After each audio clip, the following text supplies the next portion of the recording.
You were never supposed to hear this. In 1834, two little girls arrived in the Kentucky hills, and within 3 days they destroyed everything the town believed about God, reality, and the human mind. Now, let's begin. They called it Pine Hollow, but maps from the 1800s don't show it. Just a bend in the mountain, hidden between crags and shadow. The kind of place where silence wasn't just quiet. It was watched.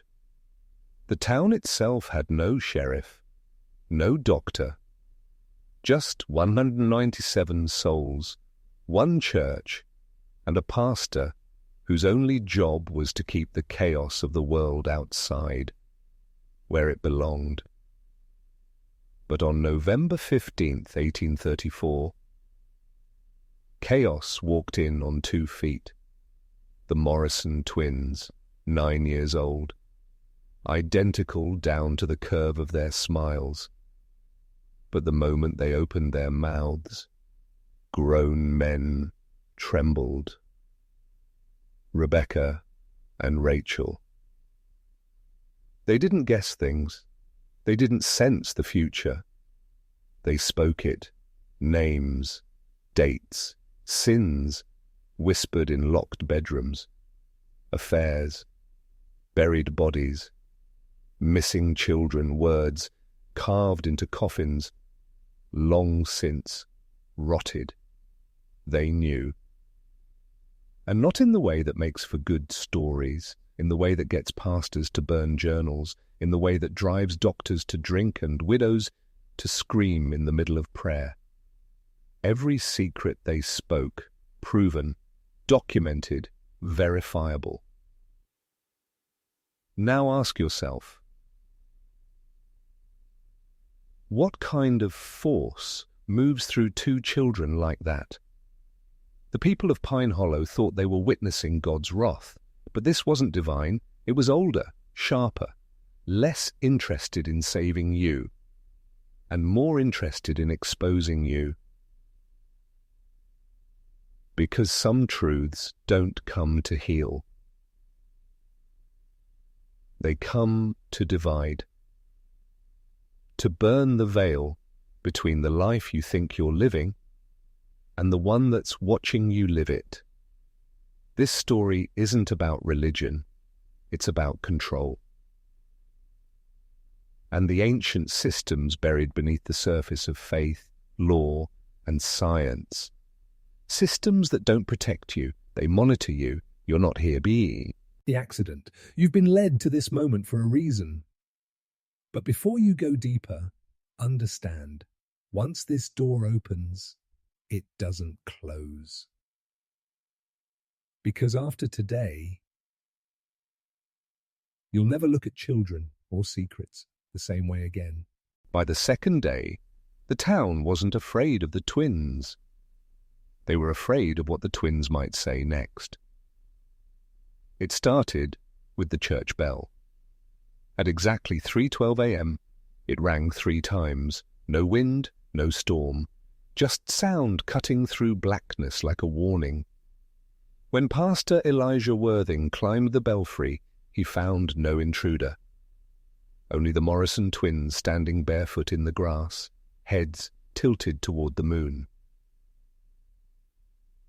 Smiling, waiting. By morning, they had spoken again. "He's under the floor," Rebecca said to the butcher's wife. And he was. Walter Hemmings, missing 6 years, curled like a broken doll beneath the butcher shop. When they dug him out, the twins didn't flinch. They didn't look. They just turned and walked away. From that moment, Pine Hollow was no longer a town. It was a confessional. Every porch became a tribunal, every home a trial. Because the girls didn't just know the past, they weaponized it. They whispered in threes, always in threes, names, places, sins. Never loud, never cruel, just precise. One woman hanged herself before noon. 2 men fled into the woods and were never seen again. And Pastor Worthing? He locked the church and claimed he had no key. But it was too late. The thing that kept the town sane was silence. Silence about what grandfathers did in the war. Silence about what really happened on baptism night. Silence about where the missing went and why the water from the eastern well tasted like blood. The twins didn't break that silence. They annihilated it. And here's what no one talks about. It wasn't just the knowledge that haunted people. It was the exactness, the precision, as if something was observing, cataloguing, and now, finally, speaking. Not guessing, not divine inspiration, not madness. Data, like a ledger from something older than law, older than language, finally being read aloud. Now stop, ask yourself, what kind of intelligence holds that much human filth for that long? And more importantly, why release it through children? Something had chosen them. Or perhaps something had returned, because by the 3rd day the twins began asking questions. Those questions weren't for the townspeople, they were for something else. Day 3 was when the twins stopped speaking in whispers. They began asking questions. But not the kind of questions children ask. No wonderings about candy, animals, or angels. They asked about names that had been erased. Where is Magda Ellison? Who built the 3rd tunnel? Why did the Ashford boy drown if he could not swim? No one remembered telling them those stories. In fact, no one remembered those stories at all. The names weren't in the church logs, not in the town ledgers, not in the minds of the people who had lived there for 50 years. And yet, when the girls spoke, old men collapsed. Elder women dropped their plates. And silence fell, not like a fog, but like a judgment. You have to understand something. This wasn't a haunting, this wasn't demonic possession, this was something colder, the kind of force that doesn't shatter windows or make heads spin, it just knows, and it reminds you what you've hidden, even from yourself. By dusk, the mayor had tried to remove them. Sheriff Darnell, a man who had shot 6 in the war and buried his sins under whiskey, took both girls in his arms and drove them 15 miles out of town. When he returned, he looked wrong. His mouth didn't quite close, his eyes didn't quite blink. He said only 5 words. They were already waiting there. The next morning, the twins were back on the Morrison porch. Same dresses, same smiles, same bare feet, and a question written in charcoal on the wood behind them. Why do you worship the liar? No one dared to ask what it meant. Not then. But Pastor Worthing's hands shook during his sermon. He kept glancing at the back of the chapel, as if expecting a visitor he could no longer deny. Some said the girls were part of a curse. Others believed they were angels. But the truth? The truth is worse. They weren't here to punish. They were here to unseal something buried deep. Something the town had built its church on top of. The twins weren't the message. They were the key. It was on the 4th night that the digging began. No one was ordered to do it. There were no torches, no council meetings. But one by one, the men of the town, fathers, deacons, storekeepers, found themselves walking toward the old chapel with shovels in hand, as if compelled. They didn't speak. They didn't look at each other. They just dug. Behind the church, near the place where no grass had grown for 20 years. a patch of land the town children called the listening spot. The twins had been seen there, sitting cross-legged, eyes closed, as if waiting. By dawn, they had struck stone, old, carved, covered in symbols no one could read. Some said it was a crypt. Others whispered the word, altar. That morning, Pastor Worthing locked himself inside the church and wept. When the deacons broke the door down, he was holding an old book. Not the Bible, something far older. Bound in hide, not leather. No title on the cover, just a burned handprint. He said one thing before they dragged him out. We swore never to look beneath. He was taken to the infirmary. He never spoke again. That same night, the twins appeared at the foot of Widow Harper's bed. She'd lived through 6 husbands and 2 plagues, and was feared more than loved. But when she saw the girls, she screamed like a child. Not because they threatened her, but because they named her guilt. They whispered 3 words into her ear, and her body rejected them. She coughed black until sunrise. And when the doctor arrived, her tongue had turned to ash. It was clear now. The twins weren't just revealing secrets. They were extracting them, calling out sins no man had confessed, because some sins aren't just personal. Some are communal.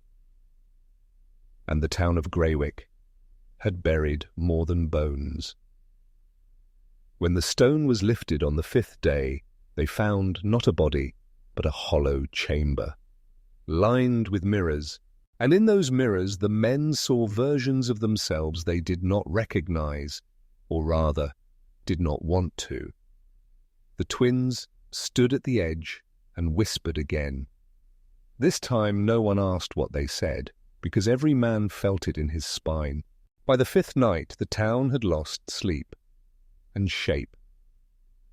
Men no longer shaved, women no longer gathered, children stopped playing in the fields. Something was pressing down on Greywick, like a fog that had thought. The twins no longer walked the streets. They floated through them. Not literally, perhaps, but the way they moved, it made dogs whimper and birds fall silent. No one had seen their parents, no school records, no birth certificates, just 2 small girls with mismatched eyes and voices too steady for their age. Sheriff Merton tried to arrest them, not for any crime, but because doing something felt better than doing nothing. He walked into the parsonage where they'd been taken, hand on his revolver, badge gleaming. He never walked out. The next morning, they found him in his office, asleep at his desk, his hair turned white, his lips stitched shut with thread pulled from his own uniform. He wrote one thing before he lost the ability to speak. They don't punish you. They reflect you. That phrase spread like fire across town.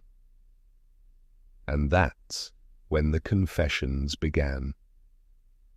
Old Man Harper, who'd always been the one to lead Sunday prayer, walked naked into the town square and begged to be nailed to a tree. Why? Because 30 years ago he helped build the thing they buried. He never said what it was, only that it wasn't born of man. Mrs. Lowell, the midwife, swallowed a bottle of lye. She'd helped the town deliver children, and helped it undeliver others. Everyone had something. And those who claimed they didn't? The twins came to them at night. They never broke windows. They never touched the locks. They simply appeared, and the house would change. One family woke to find every mirror in their home shattered, except one.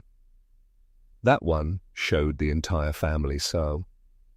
Standing still, except the father, who blinked twice every minute and smiled. He was gone by morning. But the smile remained, burnt into the glass. People began to whisper a word that hadn't been spoken in decades. The reversal. An event the elders swore never happened. A punishment not from above, but from within. Something was unearthing the town's old disease. And the twins, they weren't the carriers, they were the cure. By the end of that week, the town's oldest survivor, a blind, mute woman named Esther Reeve, began to speak. She hadn't uttered a word in 41 years. But as the church bell rang backwards one Sunday morning, upward tone first, like time unraveling, Esther stood up in the middle of service, eyes rolled back, and said, "They have come again, just as we asked, just as we feared." People gasped. Reverend Colin dropped his Bible. The pages wouldn't stop turning, even after he let go. Esther went on, 2 for the price of 1, 1 to see, 1 to show, 1 to rip open, 1 to sew shut. The blood debt is active. You did not bury it deep enough. Then she collapsed. By the time the townspeople reached her, Esther was dead. Not of any wound, but old age caught up all at once, skin flaked, teeth gone, fingernails curled into her palms. Like something had pressed fast forward on her mortality. That night, the townspeople gathered in the old barn, the only place left untouched by the twins. They lit candles, drew circles, spoke old prayers, but no one admitted to knowing what the prayers meant. Somewhere in the distance, a fiddle played, a tune no one recognized. Yet all remembered. Then the doors blew open. The twins stood at the threshold, not smiling, not angry, just waiting. The air inside dropped 20 degrees. They didn't speak, but everyone heard the same thing. You knew this would happen. You fed the roots. Now the fruit is bitter. Reverend Colin tried to scream, but his voice came out as someone else's, a child's voice, begging, pleading. Someone whispered, "They're not punishing us. They're showing us." And that's when the barn started to bleed. Yes, the wooden walls seeped something dark and red. The floorboards softened like flesh. One man touched the exit door and screamed, said it had a pulse. Then the lights went out. When they came back, the twins were gone, but in their place sat 2 black dresses, still steaming. Inside each, a set of baby teeth, perfectly arranged, and stitched across the inside collar, 1 to remember, 1 to remind. After that night, something in Ashland changed. Not gradually, but as if the laws beneath the town had been rewritten. Clocks refused to tick past 3:11 a.m. Dogs howled at empty wells, and every mirror in town cracked in the same corner, upper left, like an eye had blinked too hard. The people tried to return to normal, but normal didn't return to them. crops spoiled in ways nature couldn't explain. Corn husks filled with black feathers, pumpkins with teeth inside. Children began drawing strange shapes on walls, interlocking spirals, with 3 tiny eyes at the center. They didn't know where they'd seen them. Some said it was the twins. Others said it was the thing that made the twins. A journal was found behind the altar of the church, bound in leather, written in a hand no one remembered owning. Its pages detailed a ritual called the twinning, describing how every few generations the town would be offered a mirror pairing. 1 twin to draw the sin, 1 twin to hold it. If the vessel is broken, the sin spreads. Then, in the margins, a warning scratched in with something not ink. Never separate them. That same week, Reverend Colin was found at the edge of the forest, barefoot, humming, and laughing into the dirt. He had carved spirals into the trees with his fingernails, all in pairs, all bleeding. When questioned, he simply repeated, "I tried to lock the door, but the door wasn't real." They took him to the asylum in Lexington, but he didn't survive the ride. His body collapsed as if emptied. No wounds, no trauma, just gone. Inside his mouth, they found a piece of parchment. It read, "The twin is not a child. The twin is a key, and the lock was never yours to guard." Back in Ashland, the town's twins began to vanish. Every family with a pair, gone overnight. No sign of struggle, no footprints, just empty beds, and on each pillow, a single hair ribbon tied in a noose. It was clear now, what had returned wasn't just vengeance. It was an old agreement, broken, and something had come to collect. What no one outside Ashland knew, what even the state archives had quietly misplaced, was that the town had faced a similar darkness before. In 1791, a preacher named Elijah Morin arrived from the East. He was young, charismatic, and strange, a man who spoke of heaven with a smirk and of hell with a kind of nostalgia. He built the first chapel himself, stone by stone, no help. Witnesses claimed he never slept. And when twins were born that year, 3 sets in a single month, Reverend Morin took it as a sign. He said the town had been blessed. But his sermons quickly turned esoteric. He spoke of reflections that bleed and echoes made flesh, of double-borns sent not by God, but by a silence older than creation. He began holding midnight gatherings in the woods. No one knew what occurred, but those who attended returned changed. They spoke in hushed tones, avoided mirrors, and no one, not once, spoke of the twins again. Within 6 months, the chapel burned to the ground. Morin was never seen after that night. His Bible was found in the ashes, its pages hollowed out.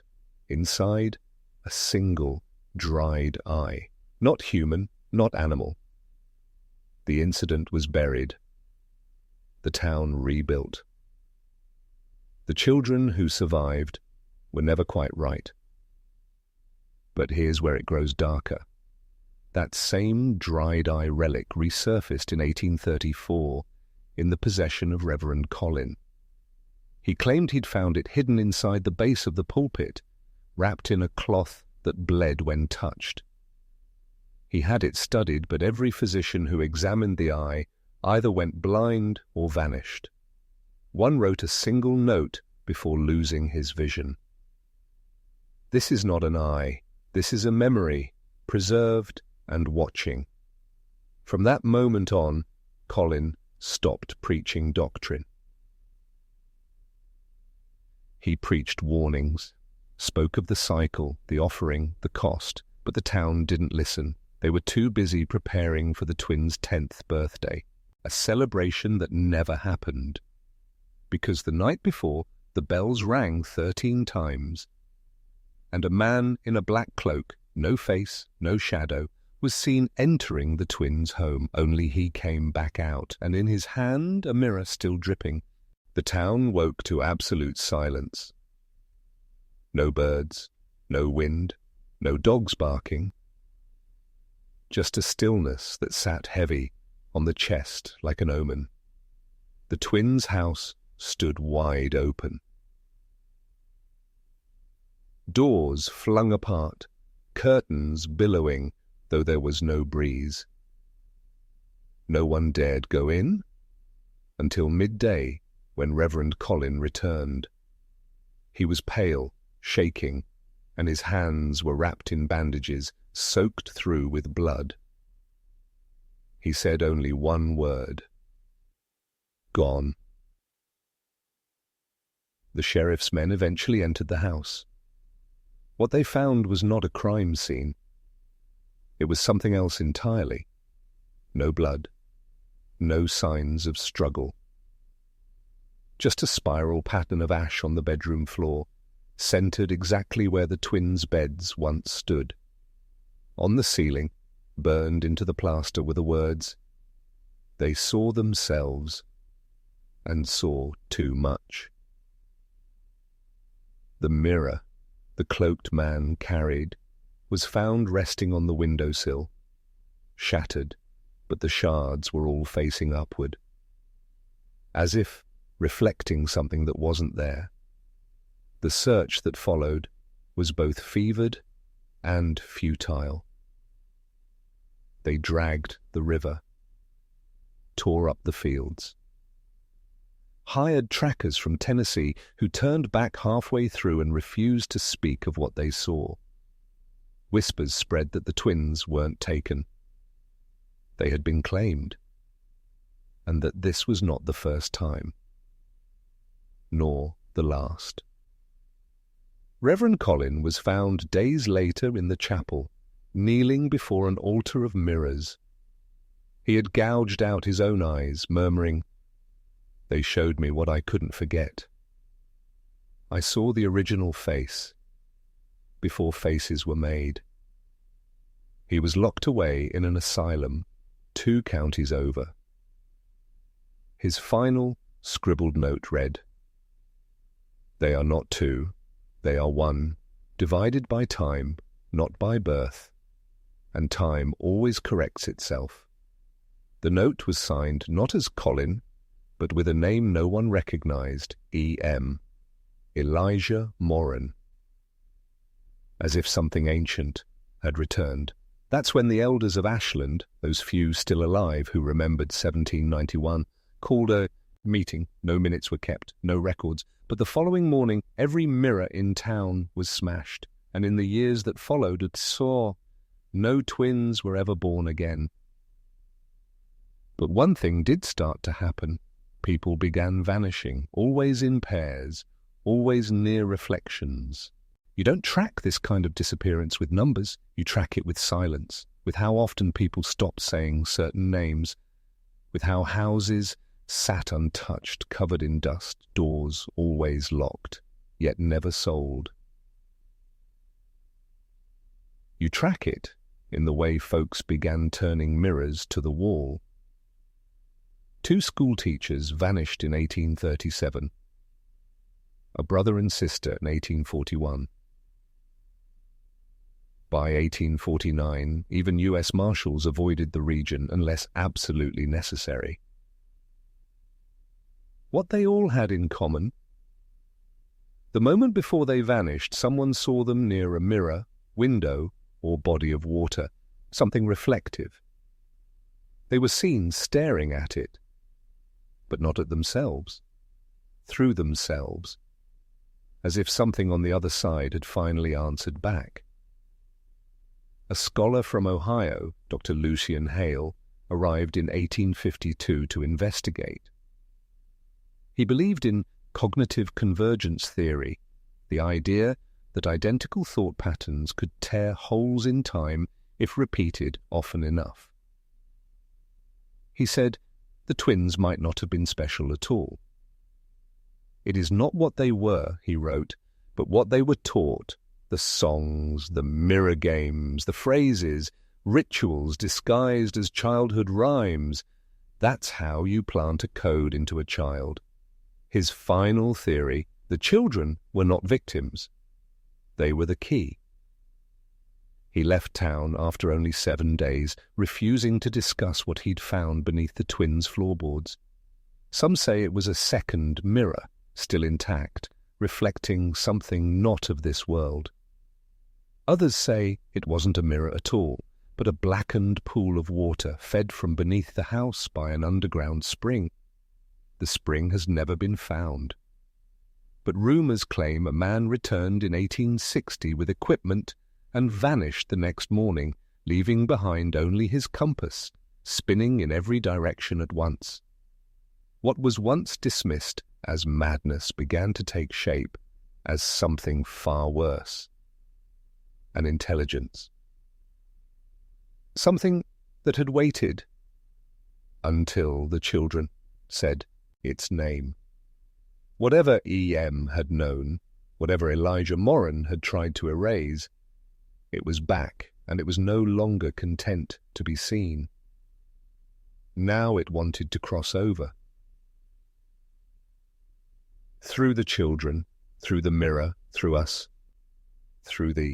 By the time the Civil War broke out, the town near the Moran estate was already a ghost. Not from violence, not from plague, but from a shared forgetting, as if the place itself had been redacted from memory. Church records from 1865 list dozens of deaths with no cause. Just a single mark next to each name, a dash. No illness, no violence. Just gone. That year, a Union scout named Jasper Gellert passed through the region and noted something chilling in his journal. The silence here is not natural. The birds do not sing, dogs do not bark, and not a single window holds a reflection. It's as if the world refuses to look at itself. He described a house with 2 cradles still rocking, even though no children lived there. A piano playing 3 notes over and over, long after the keys had been broken. And scrawled above a fireplace mantel, in what he believed to be Old Latin, were the words, "Speculum non est lux, aperire est perire." The mirror is not light, to open it is to perish. By 1870, the government sent a geological survey team. Only one member, a cartographer named Edwin Bell, returned. He would never speak publicly of what they found, but he sent a sealed letter to his wife. "We were fools. We thought it was just land, just a settlement, but we found the basin, the place where their house had been, and below it, water, deep, black, moving in ways water should not. It made no sound, but we all heard something. It knew our names." After that, no more expeditions were authorized. The area was quietly removed from most public maps. Postal service stopped. Property lines were erased. A zone of silence formed, officially unnamed, unofficially cursed. To this day, satellite imagery refuses to process clearly. Drones malfunction over it. Animals avoid it. And locals will not say the twins' names out loud, because deep down they remember something the rest of us have forgotten. Not all reflections are yours. Sometimes the thing in the mirror is older than you, more patient, and waiting for the moment you forget it's there. In 1901, a new kind of man arrived in Kentucky, not a preacher, not a lawman, not a local. His name was Dr. Elias Winthrop, a psychiatric researcher from Boston claiming to investigate cases of shared generational trauma in rural communities. But according to recently unearthed letters, Winthrop's true aim was far more esoteric. He wasn't looking for trauma. He was looking for mirrors that remember. In his journal, he references a theory known only among fringe psychological circles at the time. The reflective field hypothesis claimed that certain mirrors, under certain conditions, could record moments of extreme emotional energy, not as memories, but as spatial phenomena, echoes that live inside the glass, waiting to be triggered. He had heard whispers of the twins, how they used mirrors to communicate, how reflections persisted when no one stood near. To Winthrop, this was more than folklore. It was proof. He travelled to the edge of the redacted zone, offering money to locals for information. Most refused. One elderly man, however, name unknown, took him aside and handed him a cloth-wrapped object. Inside, a mirror shard no larger than a child's hand, cold as bone, and wrapped in a page from an 1834 Moran family Bible. Etched in blood-red ink was a phrase in archaic Greek: anamnesis estin he catastrophe. To remember is the catastrophe. The moment Winthrop touched the shard, something shifted.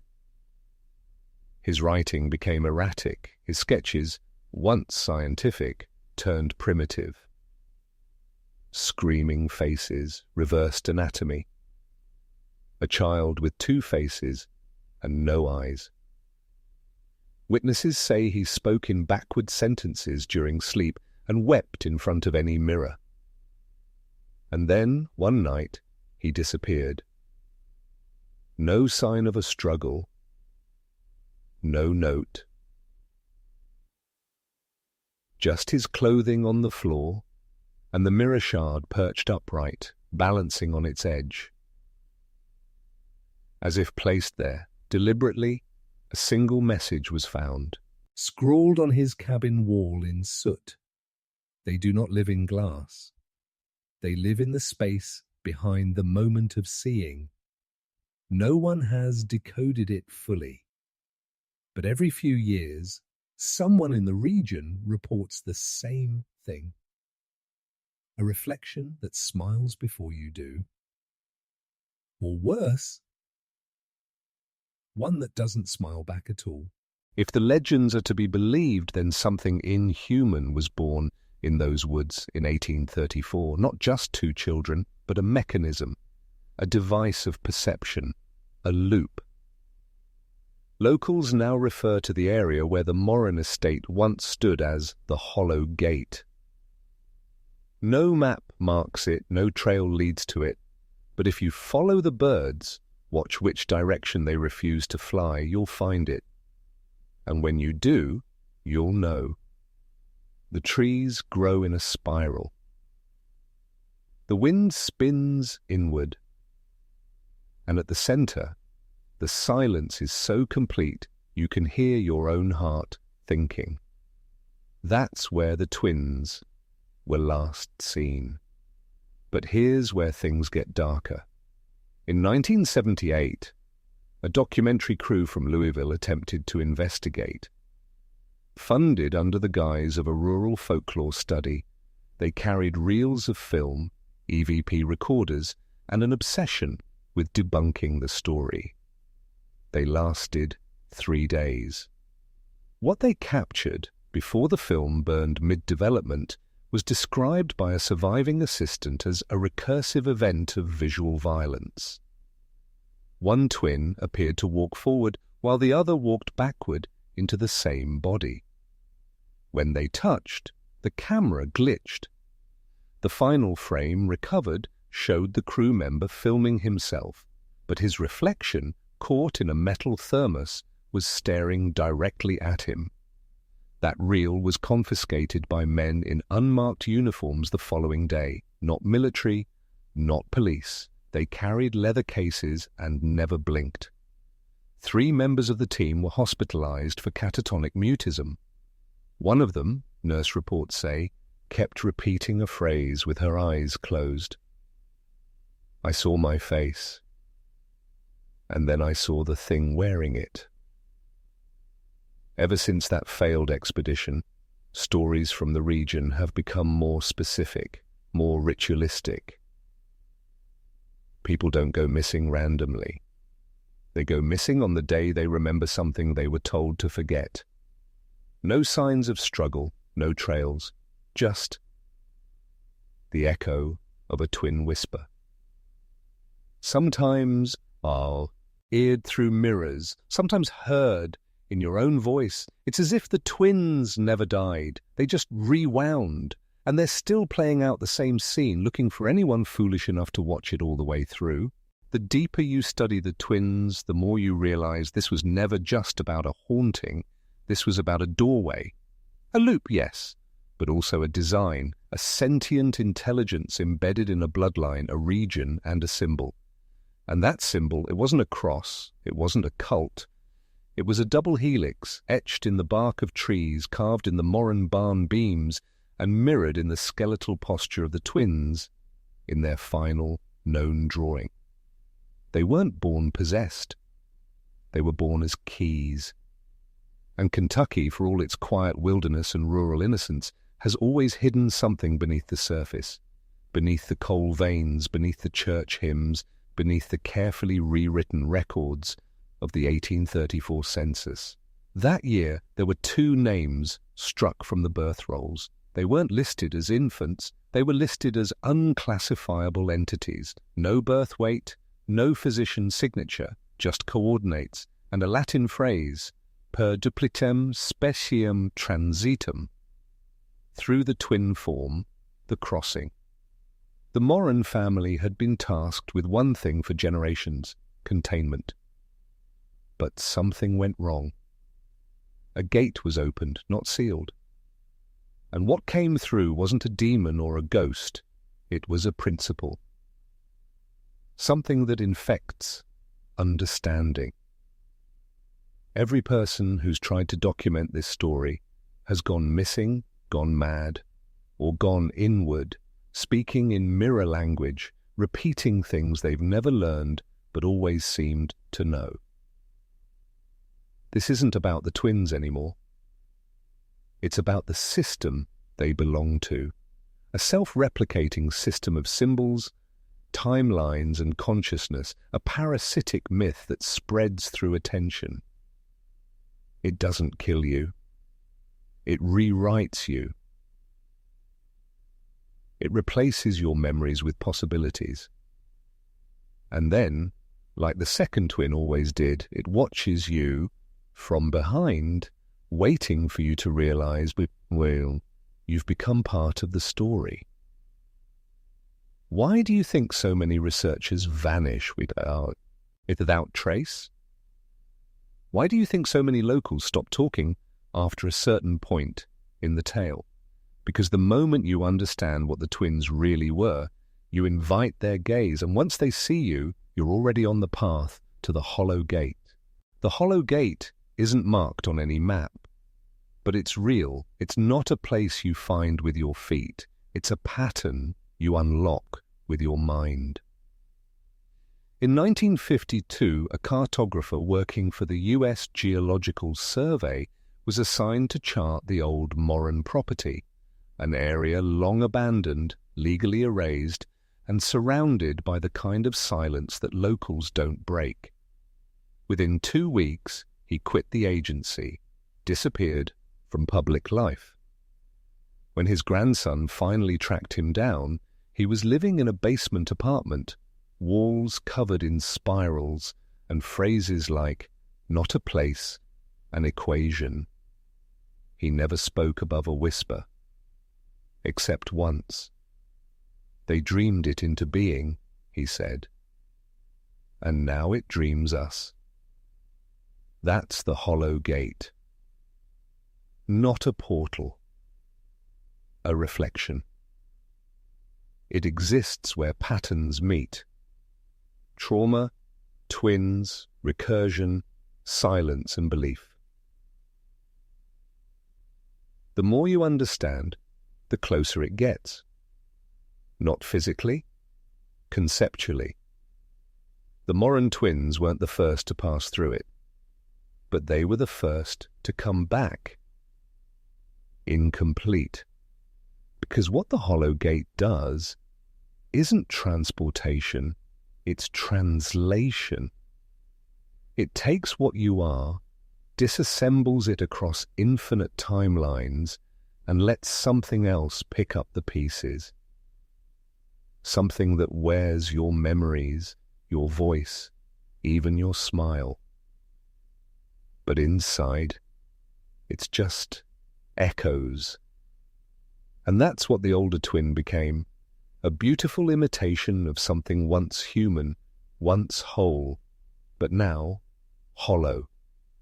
And here's where it gets worse. Once the gate was opened, it never really closed.